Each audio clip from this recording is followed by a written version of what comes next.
We'd like to welcome you back to the fourth and final part of our current event and weekly Bible study for April 7th, 2013.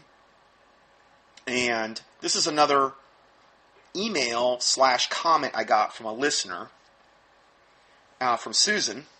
And she said, "Hi, I have a quick question about food-grade hydrogen peroxide and what is the safest way to use it. I've had several minor health issues over the years and I'm really wanting to get to the bottom of it." Okay. Food-grade hydrogen peroxide. My advice. You can buy the hardcore 35%, which is much better for storage. Guardian of Eden is the best food-grade hydrogen peroxide I'm aware of. Guardian of Eden. Let me just go get the bottle real quick so I can give you the website. Okay, yeah, I just looked it up. I use a lot of you, I've mentioned that I've got one of those Ecolo Blue. I've had that for years. Kind of a pain as far as maintenance. Okay, I got one of the first generations, though. I think the second generations are better. They pull less wattage. You can actually run the second generations off a solar panel. They've even got a kit, which I think is... Because imagine, you can create water out of thin air and power it with solar. It doesn't get a whole lot better than that. Water's the first major concern, you know. I mean, beyond air, water's the second most important thing you need. So, Ecolo Blue, I recommend those highly. I think you should get one of the newer ones. Of course, I don't think you have an option. And they run off less wattage. And they're, I think they're easier to maintain as well. The one I've got, you know, yeah, if you got the grip of a alpha male silverback gorilla, which most people do, especially elderly ladies, you know, they've got that grip of steel. As long as you have that kind of grip strength, you can manhandle a lot of the things on the machine. I have to do specific grip training just in order to do maintenance on it, just to maintain it so I can get the thing apart half the time. Anyway, I know I'm exaggerating here, but there are a lot of things that you have to deal with on the machine, on the first generations, that are kind of tough, you know. It helps to have a few world records in grip strength, you know, but those are a dime a dozen. Most people have that, so there's no problem there. I think the newer generations are most likely better. I have no experience with them, but I think they've improved. And the machine itself, though, is reliable. I mean, I've had it for a while. Yes, I've had to do some things to it. So we've had some little things go that I had to replace, and the technical support will walk you through it. But I like something that can create water out of thin air. I'm not relying on a well. I'm not relying on the city for water. I am relying on the electricity, though. And that's why that solar option on the Ecolo Blue is nice. I use a lot of hydrogen peroxide. If I change the water, wash the rocks on a weekly basis, I use this food-grade hydrogen peroxide, the 35%. I have found it greatly extends the life of the filters. It keeps bacteria content way down. Even though they have UV lights that kill bacteria, in a closed system like that, where water is recirculated, you still run into that. So I love the 35% food-grade hydrogen peroxide option. I also have a couple silver coins in the upper tank. Silver coins are another thing. We're going to talk about silver. They're totally antibacterial. I have a little copper thing in the lower tank. Copper is actually antibacterial as well. These are all little things you can do to keep water fresher, okay? If you're storing water long term, be careful not to go overboard on the food-grade hydrogen peroxide. Of course, it will dissipate over time, but if you put too much in there, you'll definitely have that taste in there. Iodine's even worse. You can use iodine, though, but you'll have a very distinctive taste that's not the greatest. But it can be used in emergency situations to purify water. I would much rather use iodine or food-grade hydrogen peroxide than I would chlorine, which is, you know, horrific for you. I've gotten into whole little mini studies on chlorine, all the terrible things it does to you. And that's why they dump it in the swimming pools and dump it in the water, just like fluoride, to kill us quicker. But their hearts are in the right place, and that's the important thing. So let's go further here. I've got another hydrogen peroxide I just kind of ordered recently. It's just a 3%. Not a 35, but a 3. Now, if you go to the drugstore, they have their hydrogen peroxide. Now, that's not food grade, but I think you should still have plenty of that. Now, that stuff's super cheap. And it's great to use topically over whatever, infections, cuts, whatever. Have a lot of that on hand. You know? I don't think you should all have to have food grade. Yeah, food grade's the best, but the other stuff is great for topical. This is 3% food grade that you could use internally. And from working with patients in the past, I have found, it's good to keep viral levels down in the bloodstream. Doesn't do a lot for bacteria so much. Like if you have a cold, I haven't seen it, but if you had like a viral thing, if somebody had herpes simplex 1, simplex 2, herpes zoster, chickenpox, which is related to that, viral things, food grade hydrogen peroxide, 3 to 5%, held under the tongue for 2, 3, 4, 5 minutes. And if it's burning your mouth when it's in there, you got too high a percentage. Okay? You got to be careful with food grade hydrogen peroxide. And I say that because food grade is the only one that comes in higher strengths. Because you can burn yourself. 35% will burn you really, really bad quickly. Okay? I've got it on me many times. And it will light you up. Be very careful when working with 35% food grade hydrogen peroxide. That stuff is not to be taken lightly. Okay? 1 drop can light you up. Seriously. So be very careful. And for internal consumption, don't go any higher than 5, and you probably shouldn't go much higher than 3, really. And if it's burning you, whatever it takes. Everybody's different. Certain people are more sensitive. You hold that under the tongue, it will get into the bloodstream sublingually, and it will knock down viral loads in the bloodstream. The best thing I know of to actually go after, like herpes simplex 2, which is the only place you can really do it, it would also work on herpes zoster or shingles, is to take DMSO, which you can get online at most health food stores, whatever you can tolerate. There's one company that puts out 100%, but that a lot of times will burn people. You might want to, combine that with a 70% DMSO. Take that and put it over the lower back region. This is for herpes simplex 2, the kind that causes genital herpes. Nasty stuff. No cure.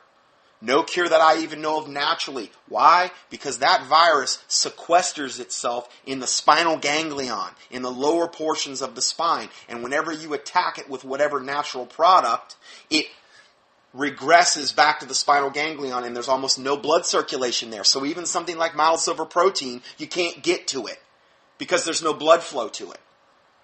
Okay? One way you can bypass that is by taking DMSO and putting it over the area where the virus hides.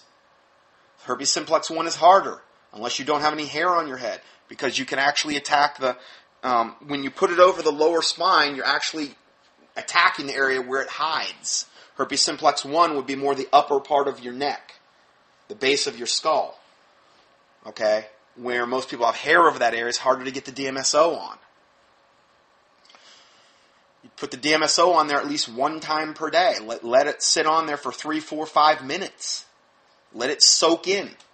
You can even use a little food-grade hydrogen peroxide with it.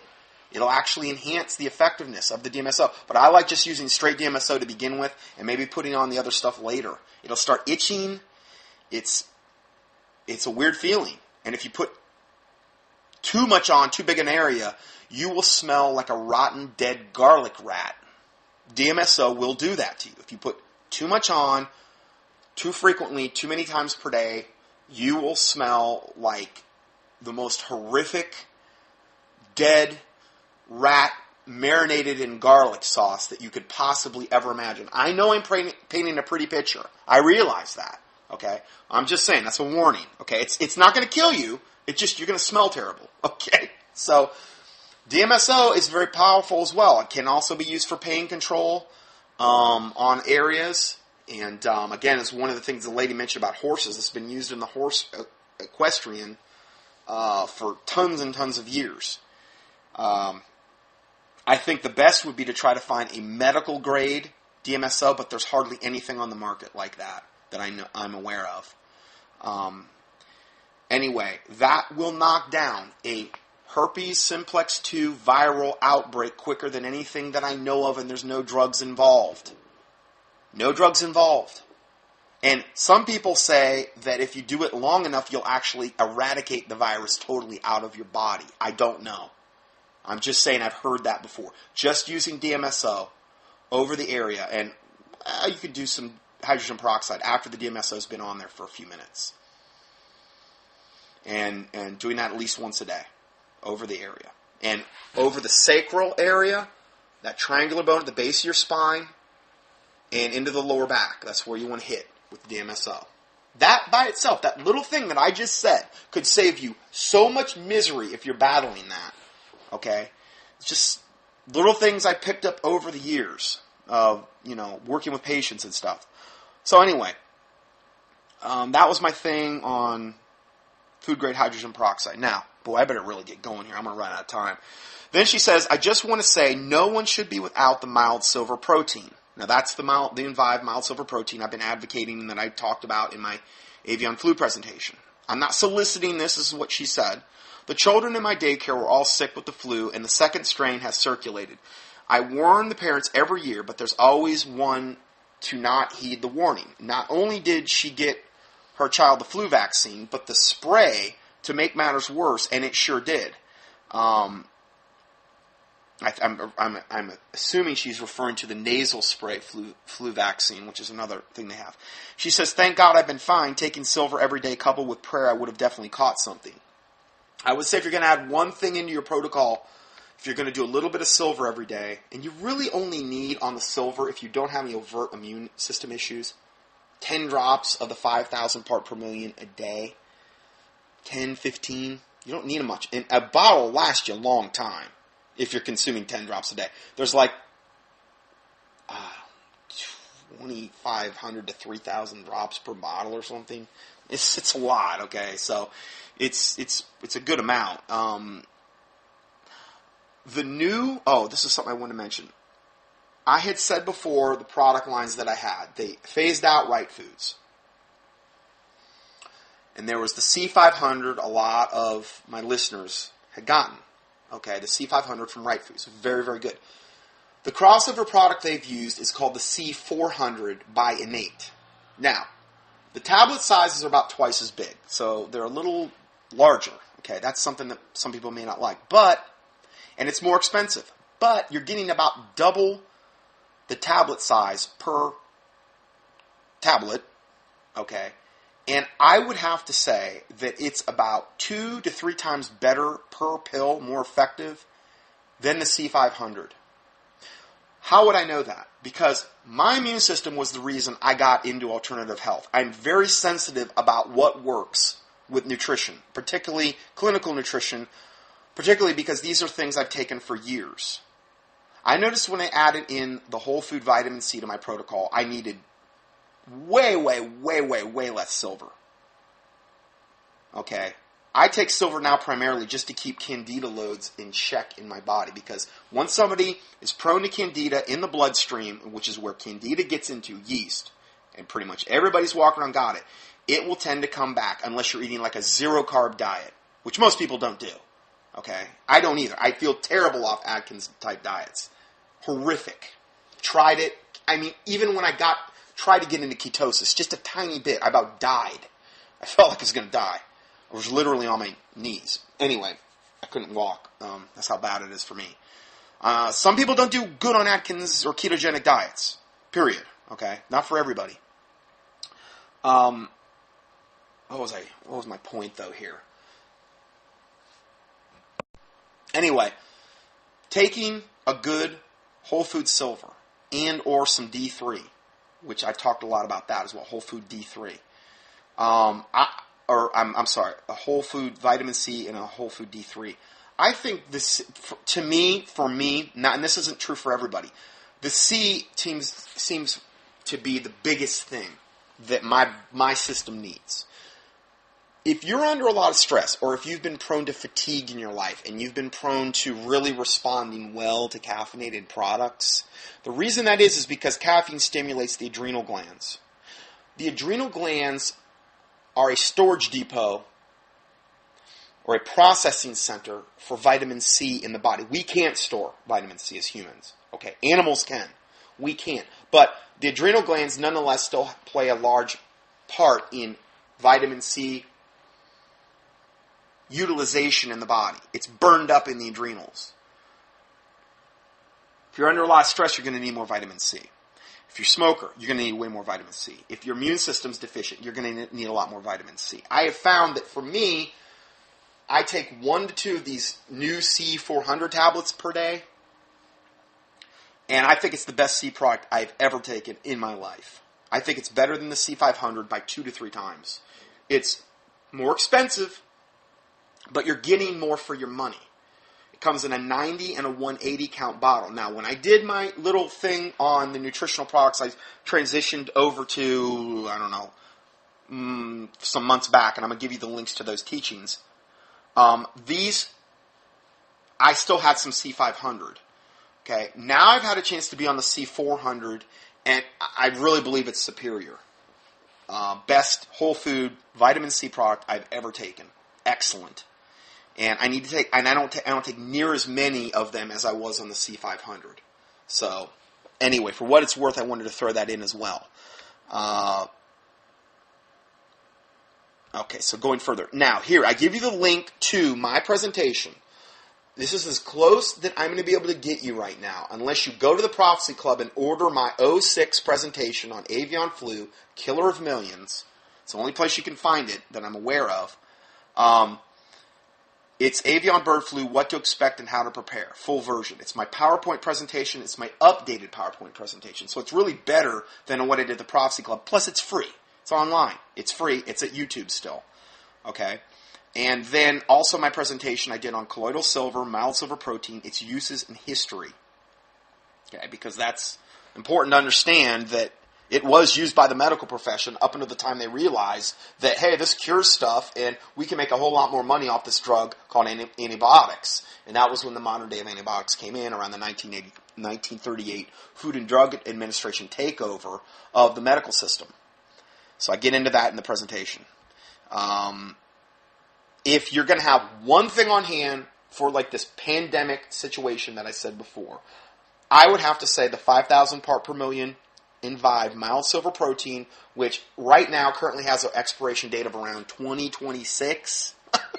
You can't find anything on the market that even comes remotely close to that type of expiration date at that part per million level. You can't. It's impossible. Why? Because it is incredibly stable.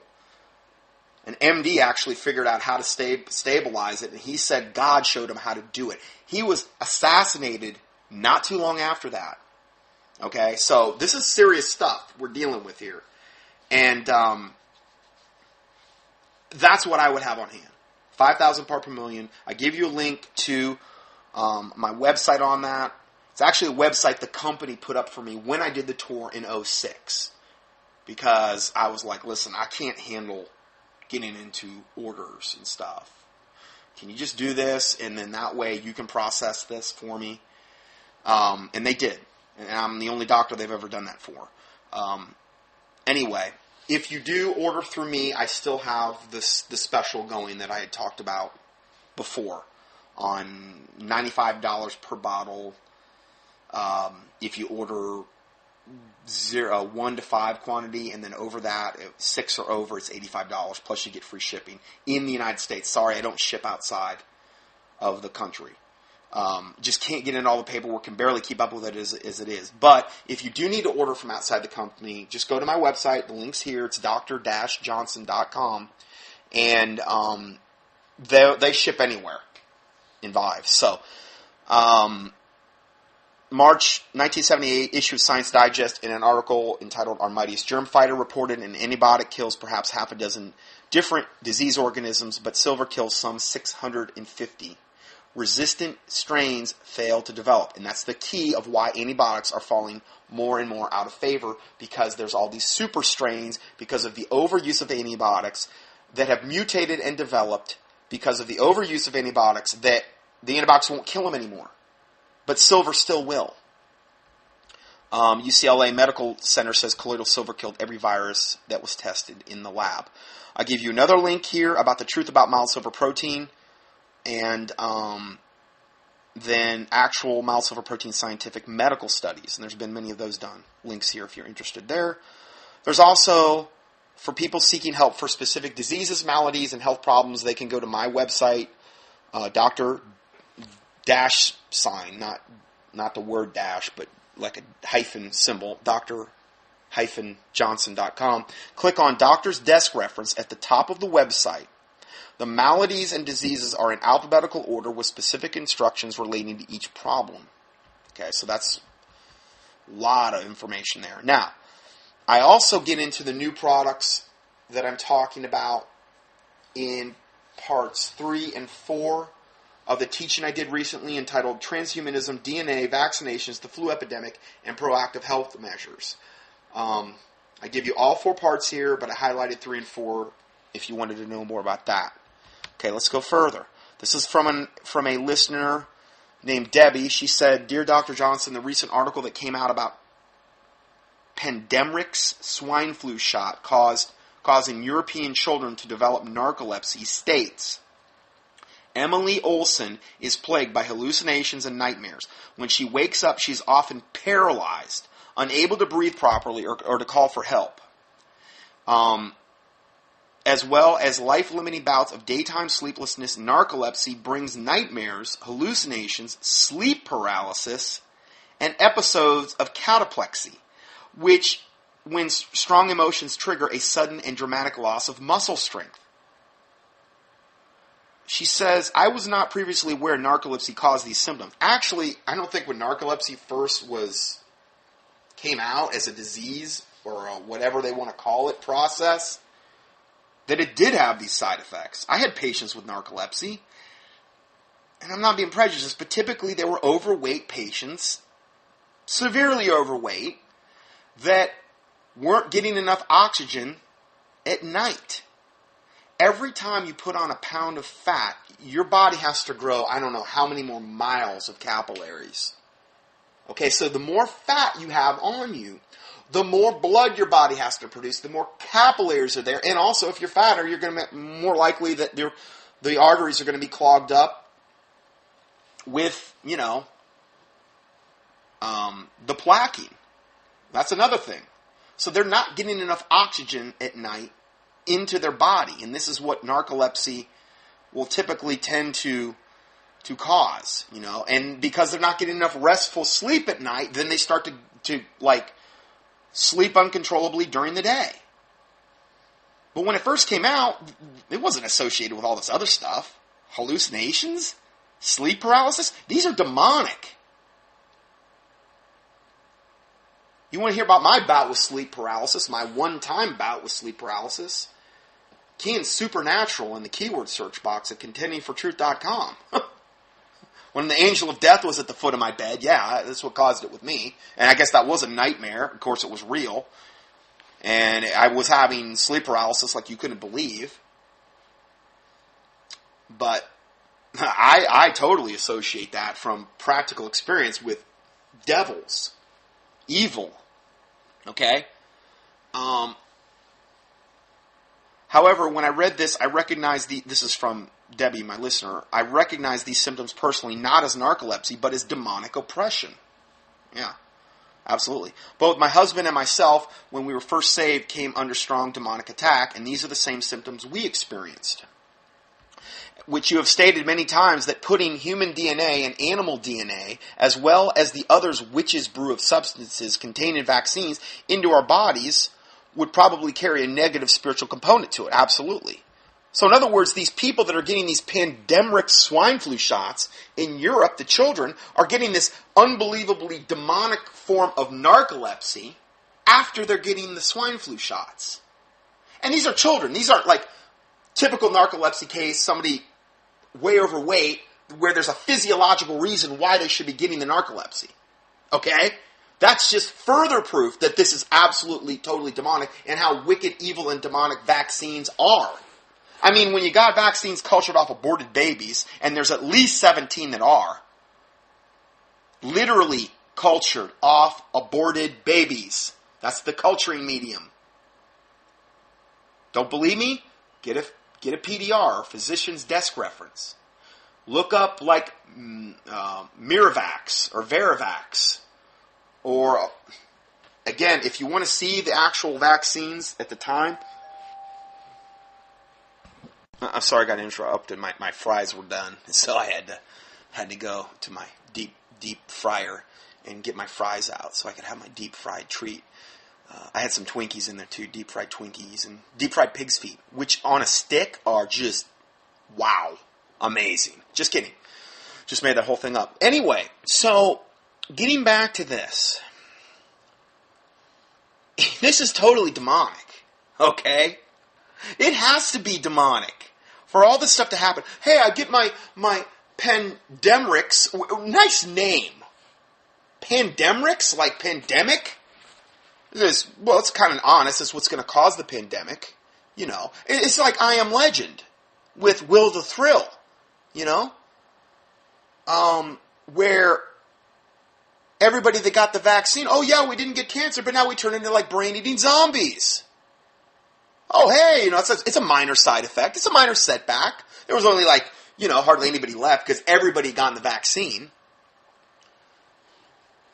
Anyway.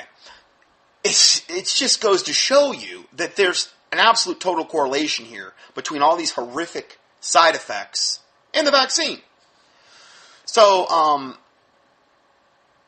and many of these are cultured off, again, aborted babies or green rhesus monkeys' diseased kidneys. We're going to talk about that a little bit more.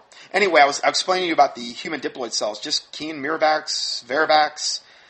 Watch my presentation on the avian flu that I give you the link for, and I'll give you a whole slide on it, a whole bunch of them that are cultured off aborted babies. And just go to the PDR, physician's desk reference, and look them up, and you'll see culturing medium, human diploid cells.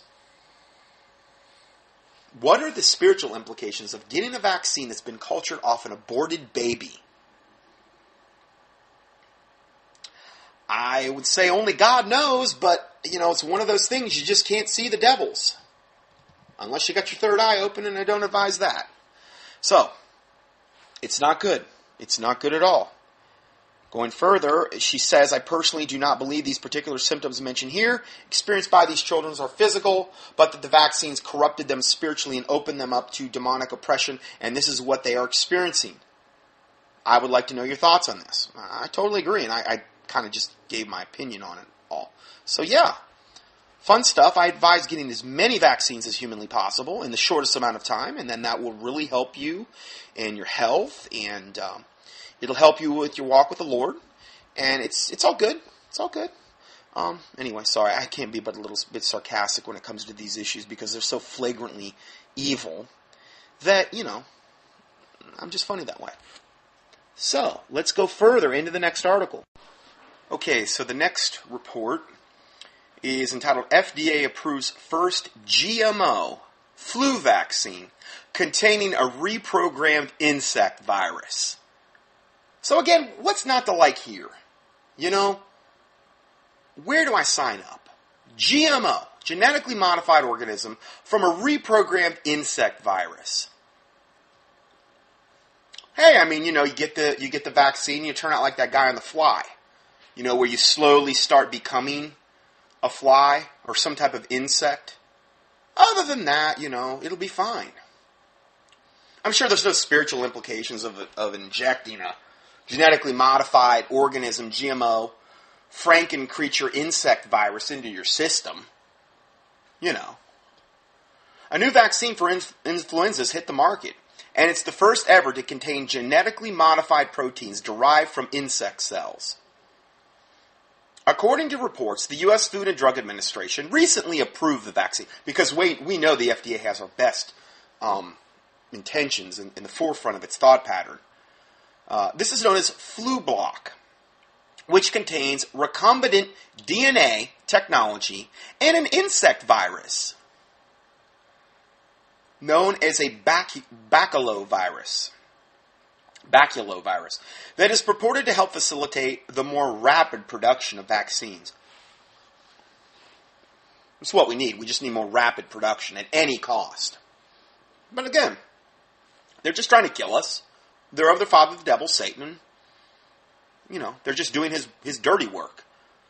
According to Flubox package insert, the vaccine is trivalent, which means it contains GM genetically modified proteins from 3 different flu strains. The vaccine's manufacturer, Protein Sciences Corporation, explains that Flubox is produced by extracting cells from the fall armyworm, a type of caterpillar, and genetically altering them to produce large amounts of hemagglutinin, a flu virus protein that enables the flu virus itself to enter into the body quickly.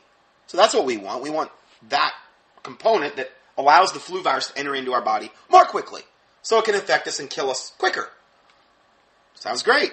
So rather than to have produce vaccines the traditional way, using egg cultures, vaccine manufacturers will now have the ability to rapidly produce large batches of the Frankenflu virus protein using genetically modified organisms, which is sure to increase the profits for the vaccine industry and also the mortality rate and probably the demon possession rate of the recipient. But it is also sure to lead to all sorts of serious side effects. Can you imagine the side effects of this?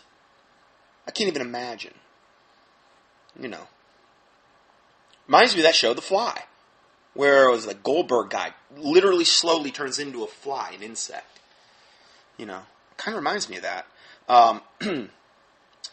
All sorts of deadly side effects, including the deadly nerve disease Guillain-Barré syndrome, which is listed on the shot as a potential side effect. Okay. According to the clinical data provided by PSC in the Flubox package insert, 2 study recipients actually died during the trial of the vaccine. Only 2? They only had 2 deaths in the trial study of the flu vaccine. Would they have like 100 people maybe? I mean, this is a trial study. This isn't like we're going to give it to like 100,000 people. Hey, 2 dying in order to make sure you don't get the flu, that's an acceptable loss. And that's just what they admitted to. Who knows how many? Who knows what kind of side effects these people have from taking this thing. But the company still insists the Flubox is safe and effective. Thank you, Mr. Fork-Tongued Satan Dude, for your forthright opinion. Now the FDA also approves another flu vaccine containing dog kidney cells. Back in November, the FDA also approved a new flu vaccine known as Flucelvax. Real tongue twisters. Flucelvax, that is actually made of dog kidney cells. So now you can pick between your green Reese's diseased monkey kidney cells and your new dog kidney cells. Or you can get the whole, recombinant DNA, GMO, armyworm, insect virus vaccine. Or the vaccines cultured off aborted human babies. What's not to like? I mean, if you were a witch at a cauldron, could you devise more draconian ingredients for whatever you're trying to brew?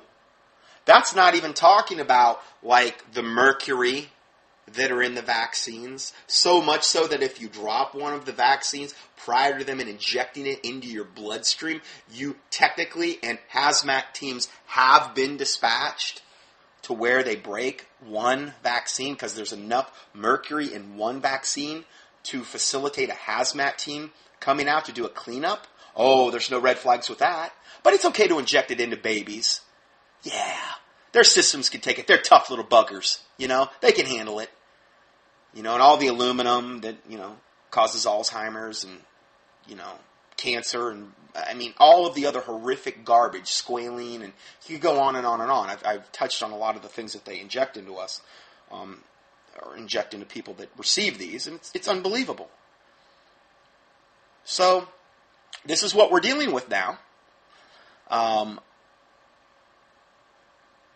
a product of the pharmaceutical giant Novartis, Flucelvax also does away with egg cultures and can similarly be produced much more rapidly than the traditional flu vaccines, which means vaccine companies can have it ready and waiting should the federal government declare a pandemic. Oh boy, do you see this one? These people, they're not going to have any kind of disclosure about what the vaccine is made from, cultured off of. The foreign DNA that are in them. And I always said, it's always about corrupting our DNA. Just like they did in the days of Noah. And Jesus said, as it was in the days of Noah, so shall it be in the days of the coming of the Son of Man. Fallen angels came down, procreated with women, gave us a race of giants called the Nephilim, or the fallen ones, and that was directly, totally corrupting the DNA of mankind. They're doing the same thing with the flu shots now, or with any kind of vaccine. They're corrupting your DNA to make you what they term as post-human. You're not fully human anymore. You have different types of DNA in your system. What does that do to you on a spiritual level? I don't know, but it can't be good. This is an abomination in the sight of God. All of this. And, it's par for the course of. So, they're going to have all of these easily mass-producible, abominable flu vaccines ready and waiting when the next pandemic comes. Now, we just talked about how what they're doing with the bird flu now. Making it easily transmissible from human to human. They've already done that back since 2011. All it would be is a matter of the green light to release it. Oh, golly gee, it got out, and, But don't worry, we have the answer with our vaccine. And that's always, in all these movies and all these things, that's always the solution, the vaccine. So that is what Big Brother's telling you need. Now we have partial disclosure of what's in this stuff. Not only that they can put the injectable microchips literally in the vaccine, injectable nanorobots. Hitachi's had the microchip dust since the early 2000s that they can put in the vaccines. That's a whole other component of what could it be doing to you. Like Flucelvax was made possible because of a $1 billion taxpayer-funded grant given by the U.S. Department of Health and Human Services to the vaccine industry back in 2006 to develop new manufacturing methods for vaccines. Now that's $1 billion well spent. Straight from Satan's coffers into this wonderful vaccine development program. What more could we want in life? I'm sure that $1 billion couldn't have been better spent in maybe getting literally whole food vitamin C, getting that mass produced, which would do probably 100 times better job than not even more, because it's a proven fact. When you get the flu vaccine, you get the flu. The people that end up contracting the virulent flu are the ones that get the vaccines. And then they become incubation chambers and vectors for spreading that to other people that may have not been vaccinated. That's the whole plan. The ultimate goal is to be able to quickly manufacture hundreds of millions of vaccines for rapid distribution for rapid defilement of humanity. Meanwhile, there are reportedly 2 other GMO flu vaccines currently under development. One of them, which is being produced by Novavax, will utilize bits of genetic material grown in caterpillar cells called virus-like particles that mimic a flu virus. And so that's comforting. That's comforting. We can see that they really, truly have our best interests at heart here. Now, for the first time in American history, after I've said all of that about all the GMO garbage and these horrific vaccines, for the first time in history now, the federal government has acted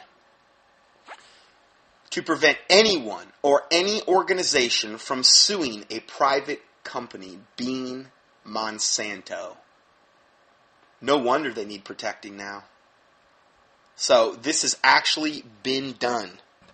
Okay, so this is a news brief, Monsanto Protection Act, 5 terrifying things to know about H.R.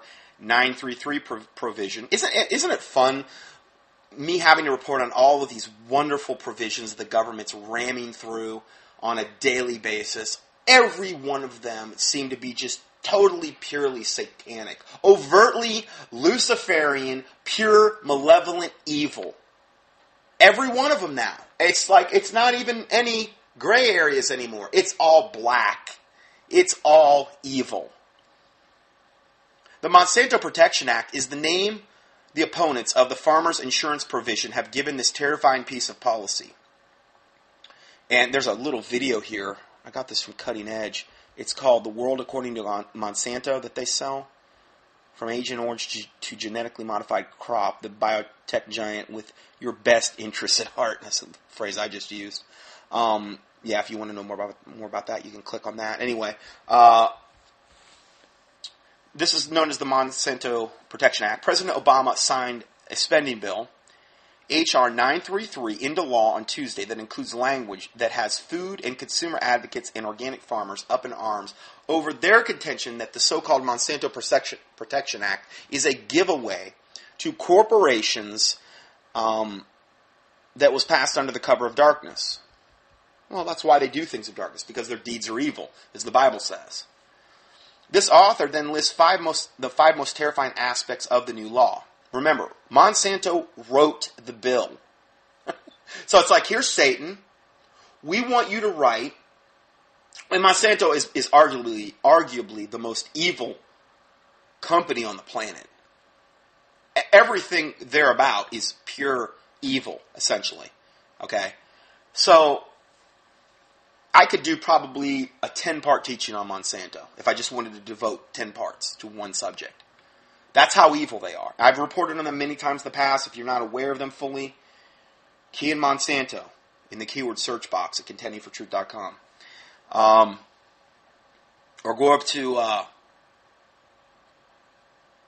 the Natural Health with the one guy. He's got tons of articles on Monsanto. I mean, just reams and reams of articles. Anyway, Mike Adams, the Health Ranger. Just do a keyword search and go to his site. And there's just numerous ones. Anyway, remember Monsanto wrote the bill. Congress passed it, hidden in a government appropriations bill, and President Obama immediately signed it. See, that's all above board. You know, Monsanto wrote the bill. Congress passed it in a hidden government appropriations bill, and Monsanto and President Devil Obama immediately signed it. Okay, that's the way it should be. Everything transparent, above board.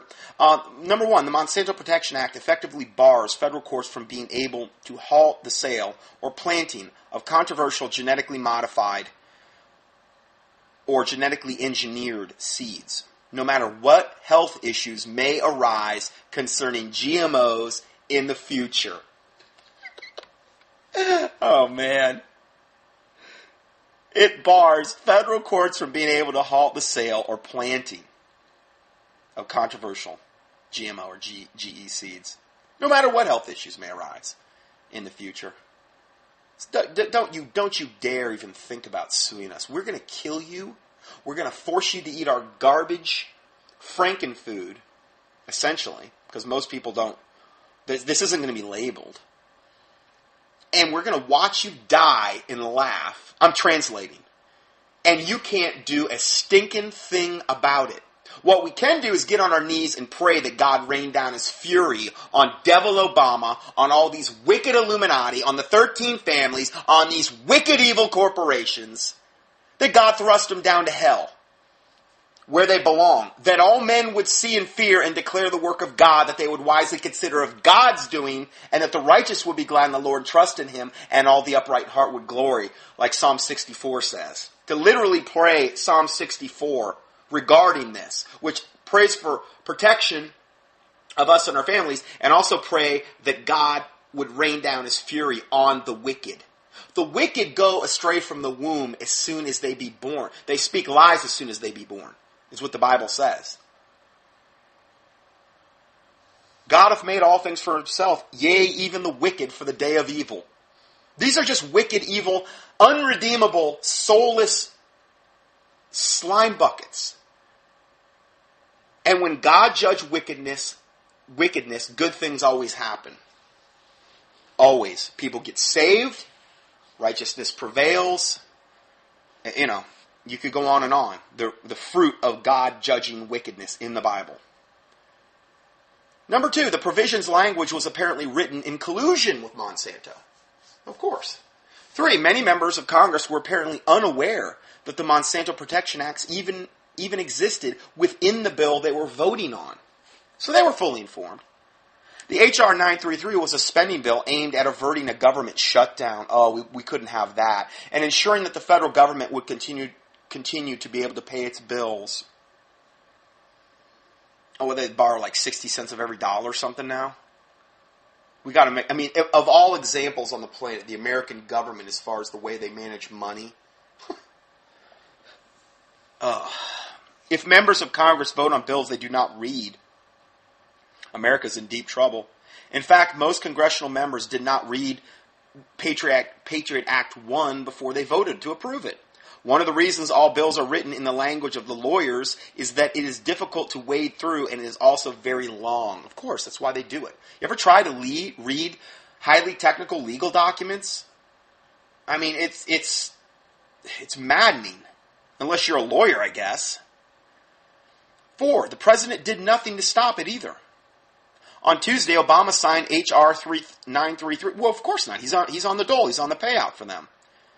His Illuminati puppet masters told him, you know, you definitely want to railroad this thing through, and there'll be a lot in it for you, devil boy. So do it. Obama signed H.R. 933 while the rest of the nation was fixated on gay marriage as the U.S. Supreme Court heard oral arguments concerning California's Proposition 8. Not to say that's not a worthy thing to be concerned about as a Christian. President Bush used this tactic to sign Patriot Act 2. While news organizations were focused on the dramatic capture of Saddam Hussein, Republican Bush quietly signed the Patriot Act 2 into law. Truly, there's no difference between Republican and Democrat parties. 5, it sets a terrible precedent. Though it will only remain in effect for 6 months until the government finds another way to fund its operations, the message it sends is that corporations can get around consumer safety protections if they get Congress on their side. Well, of course. Believe me, this bill protecting Monsanto will one day become permanent. Monsanto creates genetically modified seeds that do not produce seeds when they mature. These are called terminator seeds. You have to keep going back to them every year. They've got nature so beyond messed up that the seeds that the plants produce, you can't plant them. They won't germinate. They won't. I mean, we're talking and we're eating this. And this forces them to go back to this is why you want to have non-GMO, like organic heirloom seeds.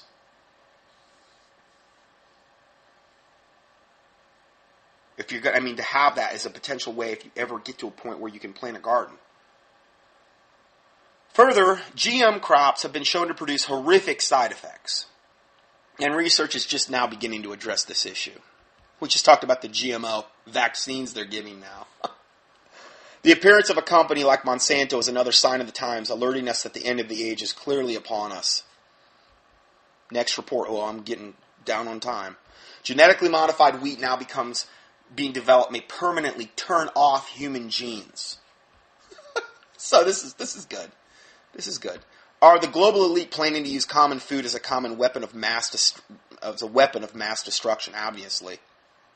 From this article, genetically modified wheat may silence human genome. Experts in biotechnology fields say that the genetically modified wheat currently in development could potentially silence human genes if ingested, resulting in premature death and risk of passing the defect on to future generations. Well, obviously, two birds killed with one stone.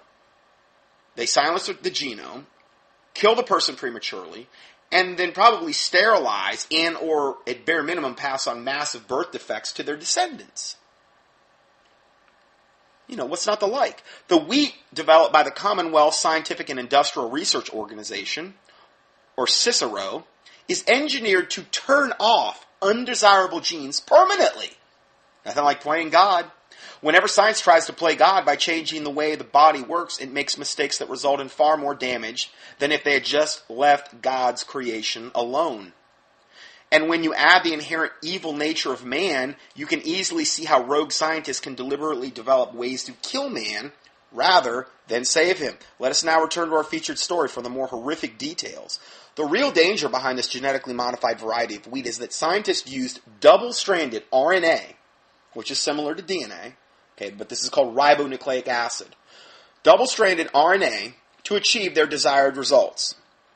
The double-stranded RNA is able to withstand processing and cooking and can also survive the human digestive system and to enter into the bloodstream. It then circulates throughout the body where it amplifies into more and different double-stranded RNAs and that alters gene expression. So again, it's like it's totally changing you from a genetic standpoint, it sounds like. The company genetically engineered plants to produce double-stranded RNA, which insects ingest when they eat the plant. The double-stranded RNA survives digestion in the insect and then silences the gene in the insect to stunt its growth and kill it. Well, good. I mean, that's what it's doing to us, too. Exactly. But it's okay because, they developed it for the insects initially, and yeah, it kills them. It stunts their growth, kills them, and it'll do the same to us, but, it's worth it for the whole pest control aspect of it, yeah. That seems to be the real danger to human beings. Critical genes are shut off, and our normal growth is stunted until vital organs are damaged and we die. More and more, I am coming to the conclusion that companies like Monsanto are going to produce the deadly plagues and diseases associated with the end times. Lastly, Illuminati writings of many years ago indicate that such wanton killings is their plan. Please take a few moments to read our archived headline news article, Death Making is Surging Now a Global Scourge. And there's a link there if you'd like to click on that. Murder, wars, genocide, abortion, adult euthanasia, teen euthanasia, infanticide, assisted suicide are all death-making practices straight from the pit of hell. One globalist was quoted as saying, since most people will not exercise economic restraint from overconsumption, we, meaning the global elite, the Illuminati, must take control of the world to reduce the economic inductance of the world to a safe level by a process of benevolent slavery and genocide. Nothing like a good dose of benevolent genocide. It's the warm, fuzzy kind of genocide. Not the kind like Hitler did. No, this is the warm, fuzzy, curl up with a good book in front of the fire, basset hound at your right side and warm cup of cocoa. It's that kind of genocide. It's that feel-good genocide that we've all been wanting and lacking in our lives. So, and benevolent slavery, too. Now, a lot to be said for that, too. Benevolent, meaning wonderfully kind and, thank you. Thank you, Illuminati. You truly are the best. This statement is incredibly arrogant. The last time that a New Age disciple was threatened benevolent genocide was during the 1930s when Hitler was threatening to exterminate the Jews. Hitler viewed the planned extermination as benevolent for Germany, the world, and even Jews. They need to be exterminated. They don't realize it, but we're doing them a favor. This statement is clearly a call for war against all people who are deemed unworthy by the New World Order. New Age leaders have constantly taught that the Earth is seriously overpopulated and seem to be fixated on at least two-thirds population reduction. That goes all the way up to 95%, depending on who you're quoting. And now they can kill us benevolently through the very wheat we consume if we live on planet Earth. The Illuminati can also target population groups like Africa. They send GM seeds to Africa, but not to other countries or continents. A great deal of selective murder could then be quickly created. Christians must absolutely depend on biblical protection during times like these. And then let's read some verses out of Psalm 91 that pertain to this. He that dwelleth in the secret place of the Most High shall abide under the shadow of the Almighty. I will say of the Lord, He is my refuge and my fortress, my God, in Him will I trust.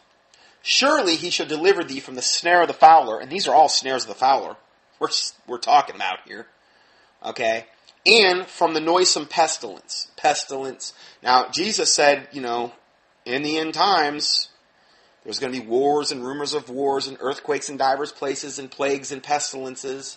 So this is something that the Bible, Jesus Christ, clearly predicts. Then you have the whole judgments listed in Revelation. So, Pestilence is part of this. Okay? But God can deliver thee from the snare of the fowler and from the noisome pestilence. He shall cover thee with his feathers, and under his wings shalt thou trust. His truth shall be thy shield and buckler. It's very important that you're putting on the full armor of God, listed in Ephesians 6 every day as well. And this is a very, very good portion of Scripture to memorize, as is Psalm 64, and a lot of tons of other places. Verse 5, thou shalt not be afraid for the terror by night, nor for the arrow that flieth by day. And again, here we go in verse 6, nor for the pestilence that walketh in darkness, nor for the destruction that wasteth at noonday. Then going forward to verse 9, because thou hast made the Lord, which is my refuge, even the Most High, thy habitation, there shall no evil befall thee, neither shall any plague come nigh thy dwelling. So, you have let's say, outbreak. These are verses you want to be reciting literally, daily, if not several times per day. You know? The Word of God is quick and powerful and sharper than any two-edged sword. It is a literal weapon. You quote it in faith and believe it. God is perfectly capable of protecting us through these things. Okay, so let's go further here. The Holy Spirit can protect Christians from these deliberately created deadly foods. If you're not a born-again Christian, you have every reason to be terrified, though. If you are not absolutely positive that if you were to die tonight, you would go to heaven, take some time and listen to, and I have a link to my True Salvation teaching, where God gives you eternal salvation absolutely for free. The time is not to panic, but to submit to Jesus Christ. And that's all we have for today. And I finished with about 8 minutes to spare on our recording. So, we'll go ahead and close this out in a word of prayer. Heavenly Father, we do thank you for this day and this time you've given us. I thank you for letting us come together again, Lord, to explore these end-time snares, Lord, entrapments. And I just pray that, respectively, God, in every case of the people listening, my listeners listening to these audios, that you would intervene on their behalf, that you would clearly guide them and direct them on the plans you have for them, on any preemptive things that they need to be doing now. And whether that's just reading the Bible more, or whether it's literally physically preparing, or both, I just pray that whatever that may be, you would clearly guide us, direct us, convict us for divine providence, Lord, in our lives, that you would use us mightily for your glory, that you would use us in the end times to save many souls to the Lord Jesus Christ. Pray your name be glorified through us, that you would forgive us for any and all sins we've committed, as we forgive those who have sinned against us, that you would cleanse us from presumptuous sins and secret faults, that they would not have dominion over us, that the words of our mouth and the meditations of our heart would be acceptable and pleasing in thy sight, O Lord, our strength and our Redeemer. And we ask all these things in the name of the Lord Jesus Christ, we pray. Amen. On the food-grade hydrogen peroxide, of course, it will dissipate over time, but if you put too much in there, you'll definitely have that taste in there. Iodine's even worse. You can use iodine, though, but you'll have a very distinctive taste that's not the greatest. But it can be used in emergency situations to purify water. I would much rather use iodine or food-grade hydrogen peroxide than I would chlorine, which is, horrific for you. I've got into whole little mini studies on chlorine, all the terrible things it does to you. And that's why they dump it in the swimming pools and dump it in the water, just like fluoride, to kill us quicker. But their hearts are in the right place, and that's the important thing. So let's go further here. I've got another hydrogen peroxide I just kind of ordered recently. It's just a 3%, not a 35, but a 3. Now, if you go to the drugstore, they have their hydrogen peroxide. Now, that's not food grade, but I think you should still have plenty of that. Now, that stuff's super cheap. And it's great to use topically over whatever, infections, cuts, whatever. Have a lot of that on hand. I don't think you should all have to have food grade. Yeah, food grade's the best, but the other stuff is great for topical. This is 3% food grade that you could use internally. We'd like to welcome you back to the fourth and final part of our current event and weekly Bible study for April 7th, 2013. And this is another email/comment I got from a listener. from Susan, and she said, "Hi, I have a quick question about food-grade hydrogen peroxide and what is the safest way to use it. I've had several minor health issues over the years, and I'm really wanting to get to the bottom of it." Okay. Food-grade hydrogen peroxide. My advice. You can buy the hardcore 35%, which is much better for storage. Guardian of Eden is the best food-grade hydrogen peroxide I'm aware of. Guardian of Eden. Let me just go get the bottle real quick so I can give you the website. Okay, yeah, I just looked it up. I use a lot of you, I've mentioned that I've got one of those Ecolo Blue. I've had that for years. Kind of a pain as far as maintenance. Okay, I got one of the first generations, though. I think the second generations are better. They pull less wattage. You can actually run the second generations off a solar panel. They've even got and from working with patients in the past, I have found, it's good to keep viral levels down in the bloodstream. Doesn't do a lot for bacteria so much. Like if you have a cold, I haven't seen it, but if you had like a viral thing, if somebody had herpes simplex 1, simplex 2, herpes zoster, chickenpox, which is related to that, viral things, food-grade hydrogen peroxide, 3 to 5%, held under the tongue for 2, 3, 4, 5 minutes. And if it's burning your mouth when it's in there, you got too high a percentage. Okay? You got to be careful with food-grade hydrogen peroxide. And I say that because food grade is the only one that comes in higher strengths. Because you can burn yourself. 35% will burn you really, really bad quickly. Okay? I've got it on me many times. And it will light you up. Be very careful when working with 35% food-grade hydrogen peroxide. That stuff is not to be taken lightly. Okay? 1 drop can light you up. Seriously. So be very careful. And for internal consumption, don't go any higher than 5, and you probably shouldn't go much higher than 3, really. And kit, which I think is... Because imagine, you can create water out of thin air and power it with solar. It doesn't get a whole lot better than that. Water's the first major concern, I mean, beyond air, water's the second most important thing you need. So, Ecolo Blue, I recommend those highly. I think you should get one of the newer ones. Of course, I don't think you have an option. And they run off less wattage. And they're, I think they're easier to maintain as well. The one I've got, if you got the grip of a alpha male silverback gorilla, which most people do, especially elderly ladies, they've got that grip of steel. As long as you have that kind of grip strength, you can manhandle a lot of the things on the machine. I have to do specific grip training just in order to do maintenance on it, just to maintain it so I can get the thing apart half the time.